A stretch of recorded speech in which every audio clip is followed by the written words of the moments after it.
Good afternoon and welcome to the December 8, 2023 meeting of the Rotary Club of Beavercreek.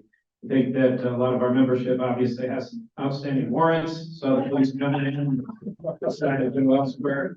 I'd like to thank our greeters, or our greeter, Mike Canada. Apparently Alex Zaharic is one of those with the warrant. Couldn't show up to do his greeting duties. Thanks to Eric for the Ticketmaster duties. And Eric and Beth for getting us set up today. Pete Bales, Mark Weinstein, and Mike Slick for our programs. And thanks to Jim Gundel, who I am sure is in Florida right now, for doing the website. I would invite Eddie Jarvie up to give us an invocation, please.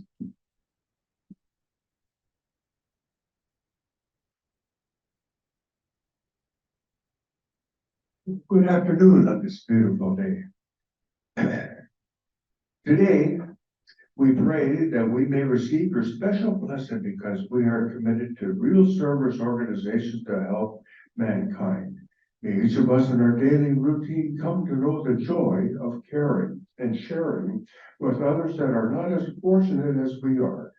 May our motto that includes serving, caring, and sharing be for us for life service as well as lip service.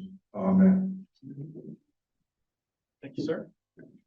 All right. Joe Jenkins. My score is 41%, and Shannon Graham has a guess. So I have Brianna and Abby here with me today, still with all their digits day. Thank you. They are learning the value that things that don't look so great do have potential. I'm fortunate enough to have my sister Ginger here. She usually works during this time period, so it's nice that she has some time to come visit with me. Probably one of the most influential women in my life. So if you've not talked to Ginger, definitely do that. All right. Do we have any other guests? We're good? Okay. So typically we'd have a sergeant at arms report at this time, and Don Adams is not able to, so we'll keep his wife in our prayers. Has anyone talked to anyone else who's ill? Charles Kernan, do you have any update on him? I saw him at the Beavercreek Women's League. Okay. So he's a little confused, but But he was up, he said that was his first time out. all right. And he had, I forget the medical term, but he had some swelling below his knee that had the replacement. But it seemed like a good. Yeah, he's a good spirits, yes, last night, to pick up what you said, yeah, he's a good spirits, he's doing well, and, yeah. All right, sounds good. Well, we'll keep any of our Rotary, recovering Rotarians in our prayers. So in the absence of Sergeant at Arms, we're gonna go straight to Happy Bucks. Who's got Happy Bucks? All right, we're gonna go table by table. If you don't have a Happy Buck, you're gonna have to pay a buck anyway, so we won't do fines. A bunch of happy bucks, I think this week, there's a bunch of stuff going on, you know, Pete, who's not here, you know, Doc, who's not here, last night they were just sworn in, that was kind of a, you know, an awesome thing to see and be a part of.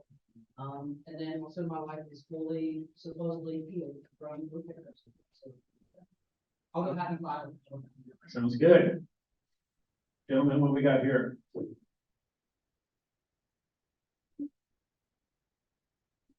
Need some Happy Bucks. Nothing? Well, on December 22nd, my brother is getting married.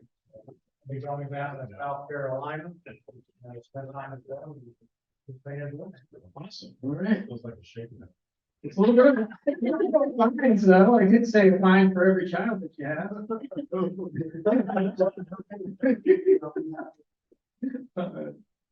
Any other Happy Bucks? Yeah, I'm up here.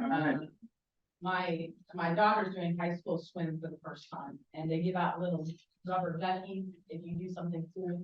And she got a rubber ducky, so that was really exciting for her. Yeah. Everybody was hanging around for something. The first happy buck is the happy coincidence. You all remember the Rotarian who visited from A Squared? Mike White? No, John White. John sent me an email saying that a member of his club, Marlena Duder, was an exchange student hosted by the Beavercreek Rotary Club back in the dark ages. I mean, so dark that not even Denny knows who this person is. So if you know who she is, I have her contact. I'd like to know something about her. Because we have no records. And I had a second happy buck, and I can't remember what it was for.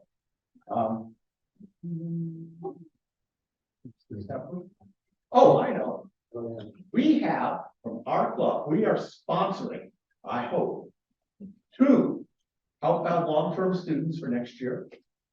And 2 short-term outbound students for next year. So we've got a really good going program. If you want to get involved, please let me know, because Eric is old and someone younger needs to do it. All right. David Brandenburg. Let you know, one of our members there, Andrew Hunt, is gonna be sworn in. Yes. Towards the end of the month as a new Green County judge. Fairborn? Fairborn Beavercreek Municipal Court. Yeah. Yeah. All right. That's it? That's a payoff. All right. Yes. All right. Good plumbing tonight, here. Good. We got it. All right. All right, so tonight will be my last and Jay's last Oh, it is the video game camp-in. So tonight we've decided, we're gonna meet at 5:30 at the church over there at Hawker. The kids are gonna set up all kinds of TV screens and every game system you can possibly think of. At 10 o'clock, we're gonna take them over. We're gonna go to the Beavercreek hockey game. So if you're not doing anything at 10 o'clock, it's free. It's at the Kettering Rec Center. Gonna hopefully see the Beaver feed altar, big rival there. And then, we will be awake until 8 o'clock tomorrow morning, playing video games all night the rest of the evening. So happy this last week. You got JD? So, successful weekend last weekend. The band was out with a band and choir and all musical high school related stuff was out in full force last weekend. Some fruit. They sold all of it stuff for like 300 bags. So it was pretty successful. I think they got the rest of it gone yesterday. And then tomorrow, my son gets to wrestle in his first ever meet. I told him he's either got to dominate or get dominated. One or the other. Let's see how he is. But it should be fun. His first meet tomorrow, so he's pretty nervous. Sweet. All right, I guess that leaves me. I have a happy book for everybody who signed up for the Christmas basket project. We are providing a holiday meal and a basket of food for about 72 families in need in Beavercreek. And we have purchased gifts for 142 children. So I'm picking all those gifts up on Sunday if anybody wants to help. But we will be wrapping those gifts at the fire station across from Phillips Park on a Tuesday at 10:15. And if you'd like to sign up to help for that, we appreciate that. And then the delivery of the Christmas baskets will take place next Saturday, the 16th, beginning at 8 a.m. at Dock Market in Belleville. Okay. Anybody else? Happy bug. We have a sign-up sheet for greeters in the new year coming up. And as you'll see in the slides that I put up here, I do encourage you that we want to get more members. If you look at the lineup that we have, that's with speakers at the beginning of the year, it's an awesome, people can come to just learn about what's going on in the township and the city and the county. And, we'll greet them and treat them to a good lunch, and hopefully they'll be interested in serving with us in the community. So then we have a little business before I do the drawing. So the bylaws that we have require that at the annual meeting, we have an election of the new people to our board. And we are, by those bylaws, supposed to have 2 consecutive weeks where we have the slate from the nominating committee. Had some of the people on the nominating committee have had some personal issues that have pushed it back a little bit. So one, I'm going to introduce that slate of candidates, and then anybody who would like to nominate someone else or be nominated, can have that opportunity. And then I'm going to ask for a motion to waive the second consecutive meeting before the annual meeting where the slate is introduced. Hopefully that makes some sense. Okay. Okay, so I posted on the slides who is the nominating committee slate of candidates. But that includes David Brandenburg, who is nominated to be president-elect. What? Eric Marcus is nominated to serve a new term as treasurer. And then Amanda Hayes, Beth Handworker, and Chris Hadley have been nominated to continue on the board to serve new terms. All those actually have finished a term. So that's our slate of candidates from the nominating committee. Do we have any nominations from the floor? Let me ask you a question. Do you have somebody to cover service project chair? Well, that's our service project chair, but David is moving from club administration. And we will, if he is successfully elected president-elect, then we will have that spot to fill. Which can be appointed by the board. Right. But anybody who says they don't necessarily want to run for election, but they might want to serve that, let me know, and we'll be happy to discuss that as a board. All right, any additional nominations? Do we have a motion to close nominations? I make a motion to close the nominations. Second. Second, any discussion? All in favor? Aye. Any opposed? Okay, that's done for today. Now, let me ask if I can get a motion to waive a second consecutive meeting for the presentation of candidates. Handworker moves. Eric seconds. All in, any discussion? All in favor? Aye. Aye. Any opposed? All right, thank you so much. All right, so ticket drawing. Remember that half of the proceeds goes to our Christmas basket project. If you have ticket number 338114, you may draw a card. What color? That was right before me. Dang, Eric, you cheated. You. All right. Unit parts is what we're looking for. This deck is limb.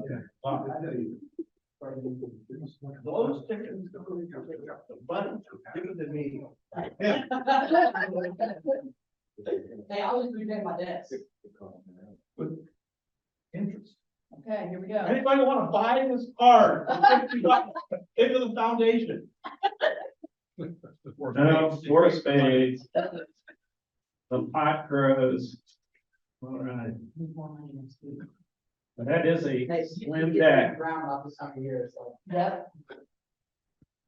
I always think there's the time of year that Jim Rudd brings his wife and she wins. All right. Or when Martha Mary shows up or Shannon wins, because Shannon won 2 times in a row. It's not built up enough yet. So we're going to go with our speaker here. We have a great honor to have our chief of police as a member of our club. Jeff Fiorita came to the Beavercreek Police Department over 30 years ago. And I remember as a young prosecutor looking at reports from him on the street, every manner of misdeed, and with Jeff Gryle signing off, right? Eric Gryle. All right.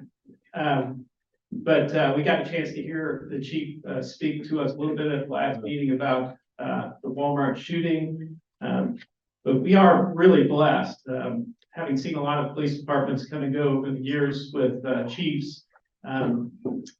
There's rough patches. Sometimes a chief will come in from the outside and try and make a whole change in the approach of the department. And at my early stages with the prosecutor's office, the Beavercreek department dealt with that. And then sometimes you can have issues when you promote somebody from within. There's hard feelings or there's cliques. And I gotta say, you know, I've just been incredibly impressed with the smooth transitions and with our current chief.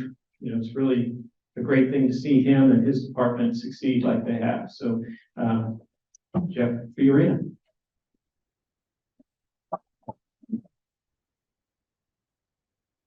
Thank you. I did give a brief recount of Walmart last week. However, I can't really talk a lot about Walmart any further than I did really last week, other than what you're seeing in the news. Still an open investigation. So there's not much I can say about it, other than it was it went as good as we planned it would be, executed. We want to call it that from all of our training, and I attest that to I have two members of my command staff here today. I have Captain Sean Sumner. Sean is over all of our operations, all the officers out on the street. I have Captain Chad Lindsay. Captain Sumner and Sean and I started the same exact day. We're getting ready to start year number 33 here on January the 6th. So I think we're excited about that. I am. I am too. So, and then Chad, how long have you been with us now? 21 years. 21 years. So a lot of experience up here. Our other captain, Scott Monar, is on a well-deserved day off. However, I didn't want to go into great detail, and I can't really about the Walmart situation, but I want to talk about leadership. And I'm gonna let these two fellows tell you a little bit about what they do in their divisions, kind of what they're responsible for, and kind of an update on recruitment and where we're at on staffing with the passage of the levy last year. And then Sean talked a little bit about just what we have going on in operations and some of the different things that the services we provide and so forth. So as far as leadership, there's so many different books out there, manuals, whatever you want to call it. Some of you may know that I'm also a pastor. I call it my real job, is pastoring. And there's a leadership book out there that I've been using for many years. There was one guy that took 12 nobodies and made them some serious people that are still affecting our world today. And the leadership of that is, that person is the one I pretty much follow in my day-to-day activities. And it's a wonderful book to use as a guide for leadership. One of the things that I've learned, and we've all learned this from Chief Turner, Chief Evers, is to make sure you have someone in place to fill your shoes when you're not able to be there. That definitely came into play that Monday night around 8:35 when I'm sitting in Nashville on vacation, and these two plus the other captain had to jump right in and take over and do what they were trained to do, the utmost confidence in them and trust in them to do and carry out the mission to serve our community that evening. They did a wonderful job, and they did a wonderful job the next day with the always exciting press conferences and dealing with the media. However, I just wanted to say, as in leadership, one of the main things that we did the day I took over from Chief Evers was to find and start working with a replacement. Kind of unusual. I don't know how many of you have jobs like that, but when you get a job, you're automatically looking for that person that's probably going to replace you someday. And that's something we just do in law enforcement. We have done that well here, I believe, in the city of Beavercreek for the many years, and then attest that to our city management, our council members, and just our government we have here to keep us going in the right direction. It does take these folks, Sean and Chad, to keep things going in the right direction, because I'm not aware of every single thing that happens every single day. Sometimes I only hear about the really great things, and sometimes I only hear really about the bad things. But these folks and my other captain are the ones that keep it going in the right direction. So I just want to give kudos to them and a great appreciation to both of them. And Captain Moore could not be here because I think we found out about this 6:30, 7 o'clock last night. Yeah, sure. For those of you who know me, these guys know me. I could probably stand up here for quite some time talking, but it's not my purpose here this morning. I just wanted to give these two gentlemen and Captain Monar my congratulations and just my utmost respect for the job they did that evening and continue to do day in and day out. And it's been a pleasure working with the group that we have right now. We were all trained up again by Chief Turner, Chief Evers. So we have great mentors that we can look upon as we've done what we're doing now. But I did want to turn it over to these fellows. Which one would you like to go first? I'll go. Okay. Captain Chad Lindsay will tell you a little about his division and some of the things we got going on with trying to bring on some officers. All right, thanks, Chief. All right, Dan, thanks for having us. It's a pleasure to be here today. It's always nice when we talk to, citizens, members of the community, and just give them a little insight into more about the police department and give you a little glimpse behind the scenes and some of the stuff that we're doing, but also I just wanted to mention that I also appreciate the support that you guys give and the support that we get from the community. It's unbelievable how much that helps in situations like we had. When the officers are dealing with those kind of stressful and traumatic situations. To know how much this community supports us really helps the department get through things like that. And the officers feel that and they recognize that. So I want to thank you for that. But as my role in the support service captain, and part of that role, part of my job is to administer the hiring process. So I wanted to give you an idea of kind of the past couple of years, what has been going on with hiring. And then, like Chief said, with the levy that passed recently, starting in January, we'll be able to increase our staffing up to 55. So right now we're at an authorized staffing of 50. We'll be able to hire 5 more officers, which will be the highest that we've ever had in Beavercreek. We've been at 50 for several years. 1990 or 2018. 2018, okay. Well, even before that, it was, what was it, 48 for a long time? So this jump to 55 is more than we've had maybe ever, actually, in terms of a jump to a higher authorized staffing. But at this point, well, let me back up. So starting 2021, beginning of 2021, and from that time, so about 3 years, we've had 19 officers either retire or resign. So it's been the last 2 to 3 years, it's been unbelievable the amount of turnover in the positions that we've had to try to fill. I think at one point we maybe were down to 40 or 41 sworn officers. So losing 19 in the last 3 years, starting in 2022, so the last 2 years, we changed some things in our hiring process, and just to try to make it a little bit more efficient, to try to increase the amount of candidates that we can get, make it easier for people to apply, without changing the standards, obviously, and maintaining those high standards that we have. But since 2022, we've hired 18. So basically we're back to kind of where we were before, 3 years ago, when we had various people retire and resign for different reasons. So with that 18 that we've hired, we're back up to, well, we're at 48 now, and we have 2 people that we just made conditional offers to that'll be going to the Sinclair Police Academy in January. So that'll get us up to 50, assuming that they make it through the academy and finish up that part of the process. So that'll give us 50, and which is good as we move into next year to continue to work to get, to hire and get up to that 55 number. I wanted to explain a little bit about the hiring process itself, because it is kind of a grind. It's a grueling process for candidates. So you really have to have a passion for law enforcement, not just the career itself to get into it, which, obviously it takes a special person to do that, but also just to make it through the hiring process, make it through our standards that we evaluate people to make sure that they're a good fit, make sure that they meet the, our mission statement, and that they're a good fit for not just our agency, but also the community. But that process, from the time they apply and we start to evaluate that applicant and, get them through all the different steps, it takes roughly 2 months for one person. The process is, once we get that application and we review it, depending on, there's 2 different types of applicants. There's an entry level, which is basically somebody that has no experience at all. Potentially they need to go to the police academy, or it could be somebody that just graduated the academy, but they've never been employed at an agency. So that's an entry level candidate.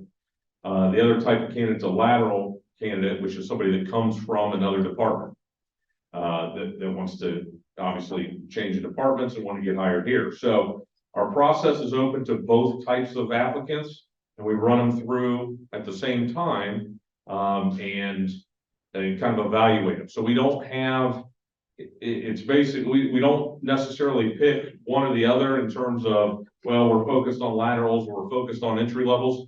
We look at the applicant itself, their complete package, everything they bring to the table, and then we hire based on, who's the best candidate at that time when they get to that point. But so after the application comes in, if they're entry level, they have to do a physical fitness test first.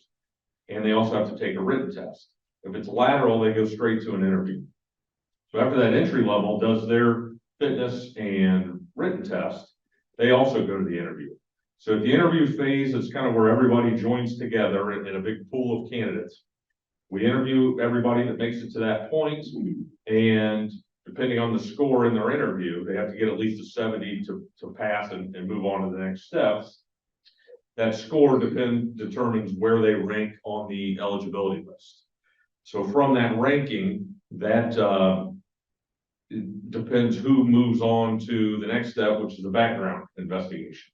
So we kind of go down the ranking based on their interview score, put them into the background investigation, which usually takes 2 to 3 weeks. It's one of our detectives, and some of our officers have had that training too, so they conduct the background investigation. And after that, they move to the chief's interview. The chief's interview then is where he follows up and has his own interview to kind of dive a little bit deeper and explore some more qualities about the candidate, and then, kind of make his determination from that point, whether or not that candidate is worthy of a conditional offer, basically. And so that conditional offer, if the chief makes that offer, that person then is eligible to go to the remaining steps in the process. And they have to complete these. That's the conditional part, which is, well, let me back up. First, as part of the background, there's also a polygraph exam. So after the conditional offer, there's a second polygraph exam, there's a psychological exam, and there's the medical tests and things for, the retirement system. So those 3 steps continue after the conditional, and then if it's an entry level candidate, they would have to go to the academy. Part of that condition is going through the academy, passing the state exam. So obviously an entry level candidate takes a lot longer because they more than likely will have to go to the academy.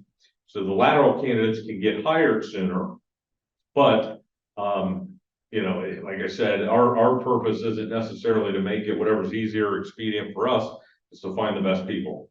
So that's a long process. You can kind of see how that would take. That ends up taking 2 to 3 months per officer. So we're proud of the fact that we have been able to, in the last 2 years, hire 18 people, and it's been an unbelievable group of officers. It's amazing, kind of the shift in the department in terms of kind of the age. Obviously, the age dynamics is so much younger. It's crazy for me to think about, these guys are older than me, but now, there's officers that I could be their dad. And I'm like, wow, how, it's amazing how fast things have changed and the whole shift, the age and kind of the culture and bringing all these new officers in. But it's a great group, and we're proud of the efforts that we've made and some of the changes that we've made to get to this point. And so now we'll just continue our recruiting processes that we do to try to continue to attract candidates. And, the difficult thing with the hiring, as you guys may be aware, it's hard to find good candidates, and there's not a lot of candidates. So our agency is competing with Fairborn and Xenia and Kettering and Centerville, not to mention, you bring in Columbus agencies. It's just, there's a lot of competition to find the candidates, because one, there's not many of them, and also just finding the right candidate. So that's a pretty good look behind the scenes of some of the things we're doing with hiring. Does anybody have any questions now, or you can feel free at any point while we're talking? Yeah. As a percentage, what do you see from the lateral versus the entry level? That's a great question. Actually, the 18 that we've hired in the last 2 years, 9 entry and 9 lateral. So it's just worked out where it's been exactly 50-50 like that, which maybe not necessarily unusual, but it generally it's more even than what you would think. So With the passage of this new marijuana issue recently, can you screen out marijuana usage or do you have to take them? Well, and that's part of our background that is we have a list of various things that could be disqualifiers. Now, we don't automatically disqualify people. We don't have like, black and white rules on what disqualifies, but depending on their background, drug use could be a disqualifier. Now, some of that depends on how much, how recent, how much they use. Marijuana would still be one of those things that we would look at to evaluate. In other words, we can still use that as a tool to make a decision on whether or not we keep that person or want to advance them. But to your question, I think you're concerned. Even if you used it in the past, or let's say a year ago, whatever, that may not keep you from getting hired, but you can't come on here and smoke marijuana and keep your job. Our city can still put those rules on our personnel, and the department can as well. Policy procedure dictates that you cannot utilize drugs, narcotics, alcohol on duty, that type of thing. And if you're caught in violation of that, there's consequences for that. I was just gonna ask, how has the standards changed in the academy over the years? I don't know how, as a personnel, if you're understaffed, if the academy's been like, well, we've got to get more people through, so as more difficult. Well, John and I, when we went to the academy, 340, 350 hours. Mine was 485.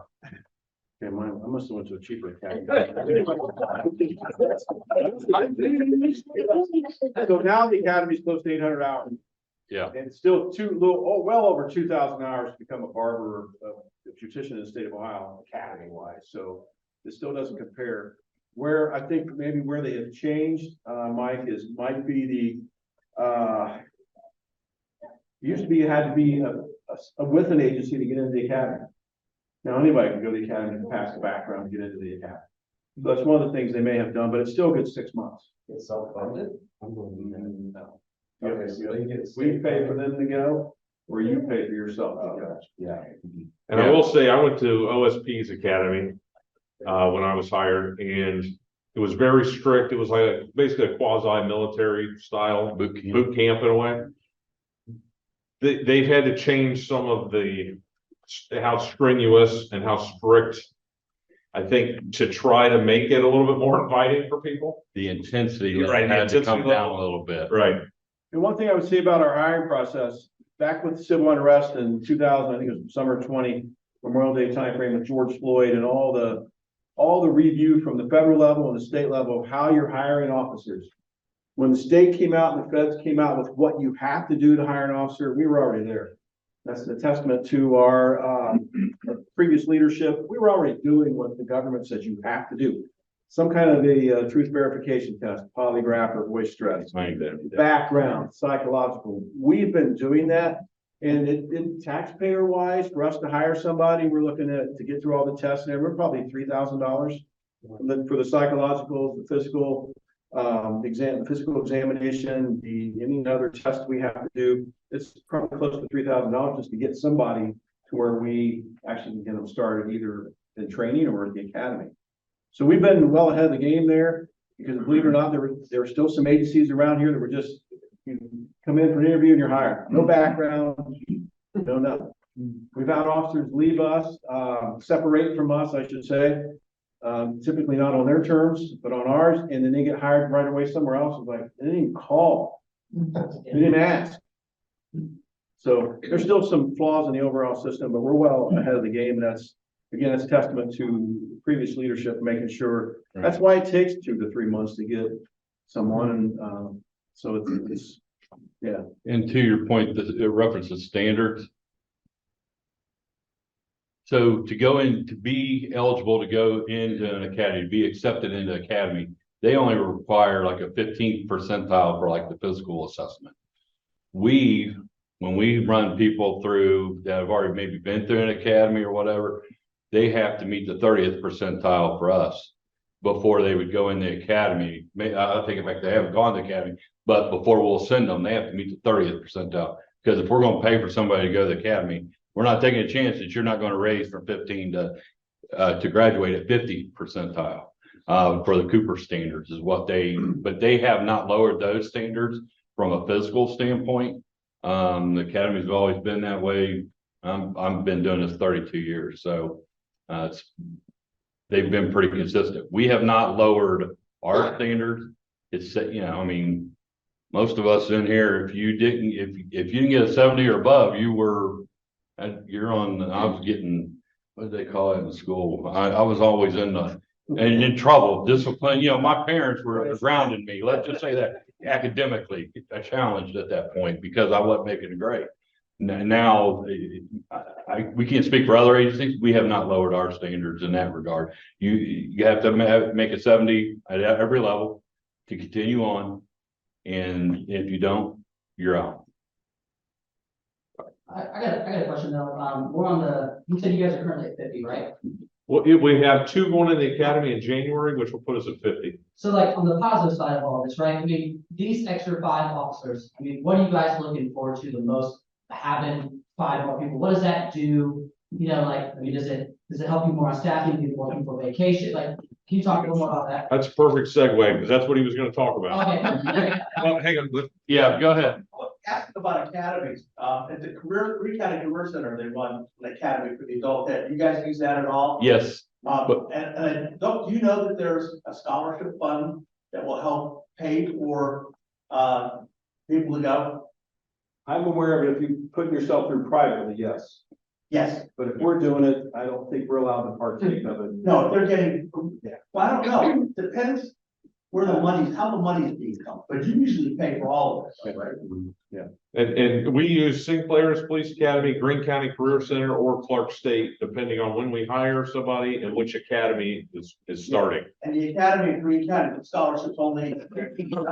And unfortunately, right now, they didn't have enough candidates to have an academy that started. Yeah, it was Should have supposed to started start now, so this they last had to week. move all those students to Sinclair. They didn't have enough candidates, so by law, you have to have 10. You only had 7, so they didn't have an academy. Okay, I got one more question to speak about that. So at your current, the current staff, how many are were or residents of the city of Beavercreek prior to joining?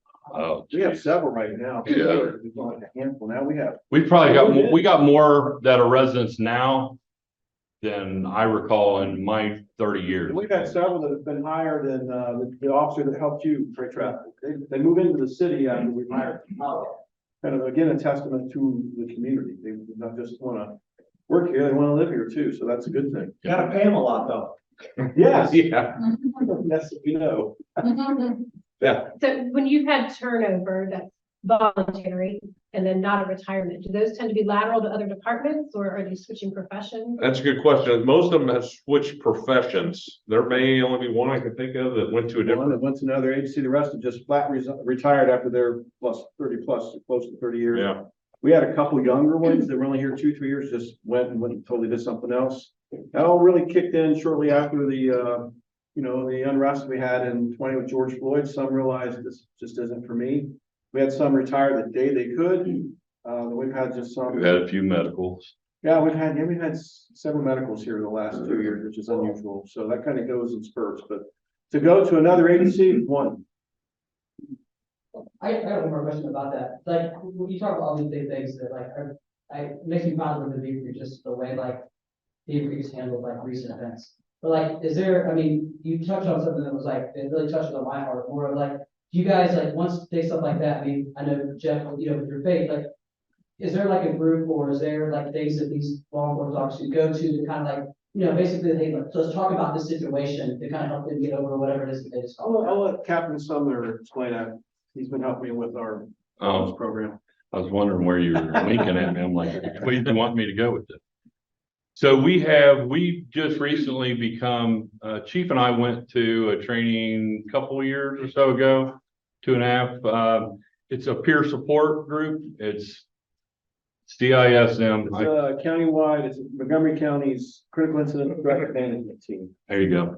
And so basically any type of critical incident, such as the one that we had, you know, you can contact them. They will send a team out. It's members from other agencies. It's not necessarily affiliated with the city that's having the incident.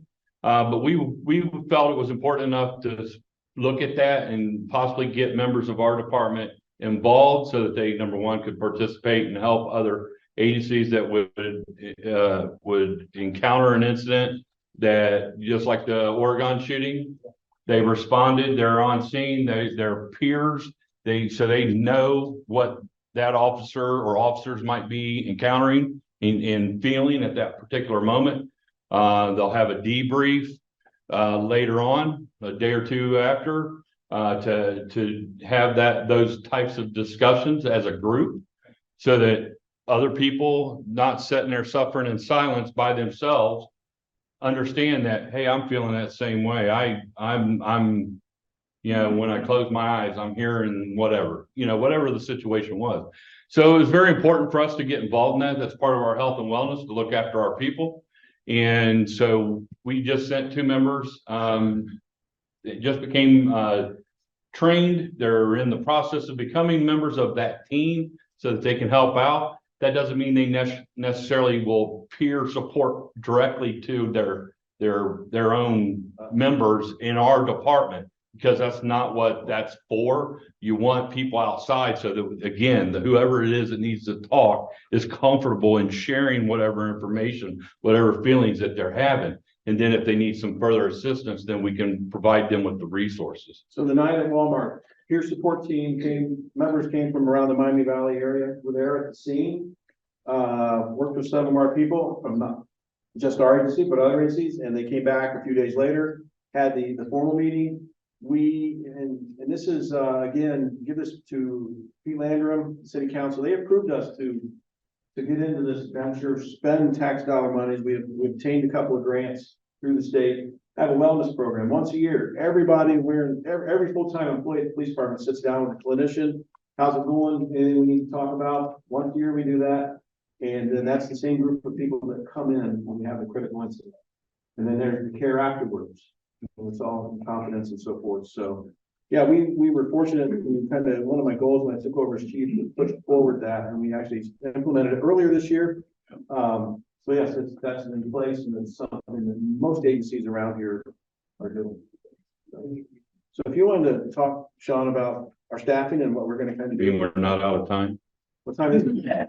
I'm teasing. We could, So to go back to your question with regards to the 5, so I don't know if the chief has ever mentioned this. When the chief and I came in, January 6th will be 32 years for him and I. And when we came in at that time, 32 years ago, we were authorized at 46. We didn't get to 48 until when? 2016, and we went to 16. 50 and 18. So the growth of the city has not matched the growth of the police department. It's far exceeded it. And so the 5 additional officers, we'll have 3 that will be assigned onto the road and designated that way. And then additional sergeant and additional detective. Currently, right now, we're only at 3 detectives in our investigative division, or special services division now. Back when we started, there used to be 5 detectives. So we haven't even gotten back to that level and they investigate primarily all the more serious felony level crimes. All of them maintain a caseload every year. On average, they'll get assigned close to 100 cases. And those are the ones that we decide there's definitely some work that needs to be done, and we possibly can identify somebody and hold them accountable for crimes that they've committed. That's not counting the ones that we don't feel we can do anything with, and yet our officers are still taking those. So, so that's the plan. 3 on the road, 1 additional sergeant, because somebody's getting ready to retire. And so they'll have to replace, because we obviously replace from within. We do promotional processes. We've just recently promoted 2 sergeants, 2. We got a 3rd one coming on the 18th, 19th, off of the most recent test and process that we started. And then when I leave next year, a 4th one will come off that list. So we'll have to start all over and get a new list together, but, and to give you an idea, the individual that might be one of the candidates for the fourth position, I think he's been here, has he been here 5? He's been 5, maybe 5 years? 10, closer to 10. Well, he's got experience from somewhere else. He was a Right. lateral from Soin Hospital, but again, got younger people now taking on these leadership roles. And so it's vital, especially as young as we have gotten with the 18, 19 people that we've taken in the last 2.5 years, 3 years. You know, our whole evening shift, for example, I think the most senior person had about 3.5 years. And those were most of the troops that responded to Walmart the other night. And as an old guy, you know, when you look, you're like, okay, where's this place going to be after I'm gone? What's it going to look like? Are these guys going to be able to step up and take the reins and lead all the new ones coming on behind them? I left that night, well, 4 a.m. Like, yeah, we're good. We're in good hands. We've got some really, of the 18, 19 that we've taken in, they are just go-getters, willing to take criticism and learn from it and grow, willing to take on new trainings, new responsibilities, looking for leadership roles within the department. So City of Beavercreek is going to be in good hands for a long time because we have the standards that we've had in place and making sure that we select people that fit our family and our city. We're putting them in on the job, and they have responded. Couldn't be more proud of them.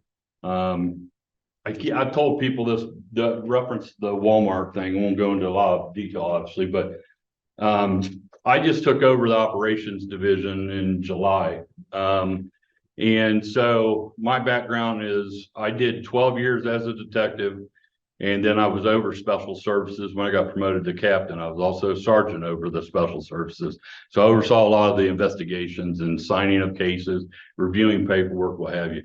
And one thing I had some difficulty with is my role had changed because now I'm over the operations, so all the patrol officers. What are they doing in these scenes, in these incidents? I was still thinking about the investigative part. Are we doing this? Are we collecting evidence? Are we, you know, and one thing that's good about our command staff is we all have been in those roles, so we can kind of work and feed off of each other. So I didn't have to worry about it too much. But the way that our officers responded and then the support that we got from outside agencies, including the federal government, the FBI, ATF, I just had a sense of, I mean, all the chaos going on, it was peaceful. It was calm as I could be, but still making sure things were getting done. And it just went as smoothly. I wouldn't have guessed it had gone that smoothly initially, and it did. So that's what my role is now as operations captain, is to oversee the patrol division. Everybody seems to think that we have like 20 cars rolling around with 20 officers. That night, I think we had 5 officers 5 officers and 2 sergeants on duty. I guess we get alerts on when critical incidents are taking place for high priority type calls, if you will. So when my phone chimed, I looked at it and I was like, okay, this has potential. Then it changed to shooting. I said, it definitely has got potential. And then my phone rang and I immediately started calling and letting, because we knew Chief was out of town. And of course, I was also trying to field his text because he was in Nashville. He had seen the dispatch. Is this for real? I'm like, I don't have time to talk right now. I got to do this. But everything went just as the way we had trained them. All the training we have received, everybody put it into work, and it went seamlessly amongst the chaos, tending to the victims and what have you. So it was, it's just a testament to this department, which I have absolutely been proud to serve my entire career. I'm kind of, some days I'm ready to go earlier, but I'm also going to be really sad because of the family that we become and how well we all work together and the pride that we have in the agency. And that's a testament to the people that take those calls day in, day out, on the 3 watches. There's 3 watches. You guys are sleeping. There's people out there driving around looking for stuff, looking for bad guys or handling the calls for service. And then beyond that, there's the detectives, and they have jumped on board. When we were down all the officers, we had to reassign people. I had 2 detectives handling all of the caseload, because we had reassigned people back to the road to fill the road slots. That's the primary role and responsibility of our agency. And, did it with very little complaining, only under stressful moments they might complain a little bit, but they got over it and we kept rolling. It's something we have a minimum on each shift, each watch that they work. The day watch, they have to have at least 4 officers and a sergeant. Nights, evenings is 5 and a sergeant. And then midnight is 4 and a sergeant. That's going to allow us, those additionals going to allow us to increase that a little bit, have at least 1 more officer, potentially have 5 or 6 officers on duty at a time, and still allow them to take some of their benefit time off, because that's much deserved, because we've worked without people for so long that some of that, it just starts stacking up because you can't take time off. So it's been good. Yes, sir. I got a question about when you guys started, it was probably the absolute exception that you conducted your work on video. And now, whether it's body cam or it's external video from somebody's phone, it's probably the exception when you aren't videotaped. Oh, yeah. Performance of your duties. How's that changed? Like who you see entering the law enforcement field and how people perform and just what things do you see that are different from that? I think for us, it was probably more of an adjustment for us, because if we didn't have it, Right. 21, 22-year-olds to bring it on, they expect it. They're there. For us, we went to in-car cameras in 1997, so we've had that for a long. We used to have the tape cassette thing in the back of the VHS. now everything's connected. Body camera, the in-car camera, they all kick on together. You turn one on, the other one comes on. If you're training an officer, everybody's comes on at the same time. So I don't, it's just something that we don't, it's not really, it wasn't that much of an adjustment for us because we had the cameras in the cars for so long. Yeah. I don't see it really as an issue with those coming on. They just kind of expected. And there was all initially when something new is introduced, nobody, especially cops, we never like change. Well, it's like we went from the OC pepper spray to tasers. Obviously our taser use went up. We had a lot of taser use the first year or so. Yeah. Everybody heard tasers. But in a sense, it was not. We just had another tool to use. This is a wonderful tool. It's helped us so much in 17 when we started using the body cameras to dispel complaints. Yeah. And it's a training aspect of that. We could spend a whole session on body cameras, but it's not really been that big of an issue, but. Yeah, and now it's just accepted. I mean, because it's been around for a while, There is a cost. we don't have any issues with it. There's a huge cost to it because they only last so long. And of course you have to replace them and the warranties don't last. But, in closing, I wanted to mention, that night, one thing that came to mind, 2 things I want to mention is this. It was super busy, as it usually is. They had 5 on duty that night. I believe. 2 supervisors, and then usually I had 2 sergeants. Extremely busy. Then it got really quiet. It got quiet to the point that it was, people were where they should have been. They should have been in their district. They should have been in their assigned locations. Then Walmart happened.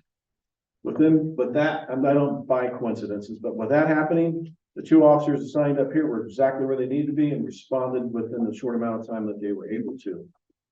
And I didn't know if Pete was going to be here or not, Landrum, but Mr. Landrum, everyone in here has a boss. I can, in my time as a captain and since he's been here anyways, I was on the committee that helped bring him on board. I can only say that there's not very many times it says, we need to do this. And if I say, no, I don't want to do that right now. We had a lot of conversations over the phone that night about, he was helping us with the media. It was pretty much, what do you think? What do you think? I said, no, right now, not right now. Leave the guys alone, let them do this, let them do that. We'll get to that. All I can say is he's hands off when it comes to the serious situations, as long as we keep him updated. And it's great to work for. And I just appreciate the confidence he has in us. And that goes such a long ways. And to do that as a boss, to just let it go and leave it be and delegate and let it go. Sometimes for us, most of us are type A personalities and a lot of us have, I have control issues. And it's one of those things that's hard to let go. So when you have a staff and with leadership, with our sergeants and our officers, just like, okay, they got this. Just stand back and let them do their thing. But that's just a testament again to all of the support we have from this wonderful community. I can't say enough about that. So, One last question. yes, go ahead, Richard. In addition to all the crimes, the latest crimes in internet hacking, do you guys have training programs or recruiting processes that have changed to address those, or do they fall in the scope? We take plenty of calls where people have been victimized because of something that occurred, either an email, they click on something, or they get scammed by way of email. It starts an email and then it's a phone call, and next thing you know, they're giving money. I mean, we take those daily. And so that does fall under our purview as far as investigating. Obviously, it's not CSI. We don't have all these resources like they do on TV. Yes. Sometimes we have to reach out to other agencies, or it may be of such a big nature as far as the amount of loss that we can sometimes reach out to our federal partners and see if it's something that they might take and help us with. But the one thing is we always have resources available to us. We will look into those things. And yes, we get a lot of internet related types of crimes. Thank you. Thank you, gentlemen. Appreciate it.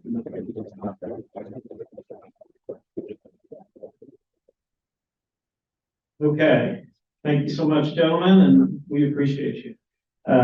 As has become our custom, we will donate a book in your honor to the Greene County Community Library. We'll have you sign that here in a moment. Next week's speaker is Jim Brown, retired Wright State coach and current voice of the Wright State Raiders.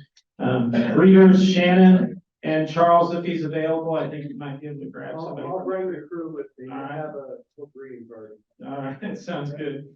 Keep an eye on all of our media and website for upcoming programs. Again, consider inviting people to those programs, especially at the beginning of the year. We start strong. Anything else for the good of the club? Yes, sir. I just wanted to make a quick statement. I work all over the place, and I want to be honest. I used to think the Beavercreek Police Department just followed me around.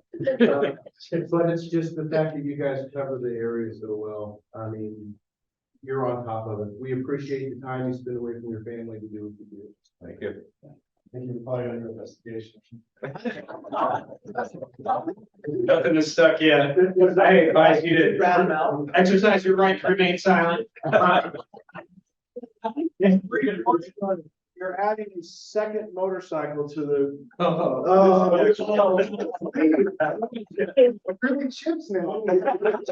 So if you want to stay after, they'll be demonstrating the taser on Kodekas.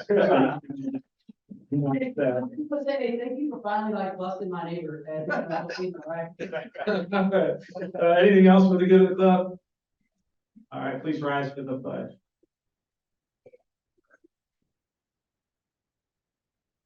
Yes. Pledge allegiance to the flag of the United States of America, and to the republic for which it stands, one nation, under God, indivisible, with liberty and justice for all.